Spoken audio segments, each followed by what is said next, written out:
बहुत समय पहले की बात है। एक छोटे से गांव में रामदास नाम का एक गरीब किसान रहता था। उसका जीवन बहुत कठिन था, लेकिन वो हमेशा ईमानदारी और सच्चाई के रास्ते पर चलता था। वो रोज सुबह उठकर भगवान का नाम लेता और फिर खेतों में मेहनत करने चला जाता। रामदास की एक ही मान्यता थी, कर्म अच्छे होंगे तो फल भी अच्छा ही मिलेगा। उसी गांव में एक सेठ भी रहता था, धनराज। वो बहुत अमीर था, लेकिन उतना ही घमंडी और बेईमान भी। वो गरीबों का हक मारता, मजदूरों को कम पैसे देता और हर किसी को अपने पैसों के बल पर दबाता। एक दिन अचानक गांव में भयंकर सूखा पड़ गया। खेत सूख गए, फसलें बर्बाद हो गईं। रामदास के पास खाने तक के लाले पड़ गए। एक रात जब वो बहुत दुखी होकर भगवान से प्रार्थना कर रहा था, तभी उसके सामने एक वृद्ध साधु प्रकट हुए। साधु बोले, बेटा, तुम्हारे कर्म अच्छे हैं, लेकिन हर अच्छे इंसान की परीक्षा होती है। क्या तुम इस कठिन समय में भी सच्चाई का साथ नहीं छोड़ोगे? रामदास ने हाथ जोड़कर कहा, महाराज, चाहे कुछ भी हो जाए, मैं कभी गलत रास्ता नहीं अपनाऊंगा। साधु मुस्कुराए। असल में वे कोई और नहीं, स्वयं शनिदेव थे, जो मनुष्यों के कर्मों का न्याय करते हैं। उधर सेठ धनराज ने इस सूखे को अपने फायदे के लिए इस्तेमाल करना शुरू कर दिया।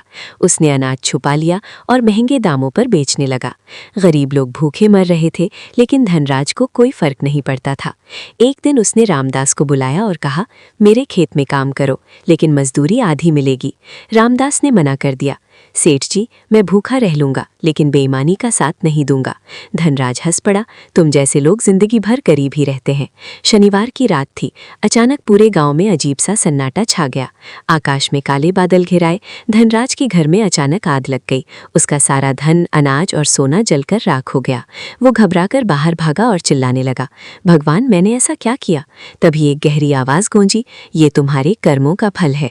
धनराज ने ऊपर देखा। सामने शनिदेव खड़े थे। शनिदेव बोले, तुमने गरीबों का हक छीना, उन्हें भूखा रखा, आज वही दर्द तुम्हें महसूस होगा। धनराज रोने लगा, मुझे माफ कर दीजिए प्रभु, मुझे अपनी गलती का एहसास हो गया है।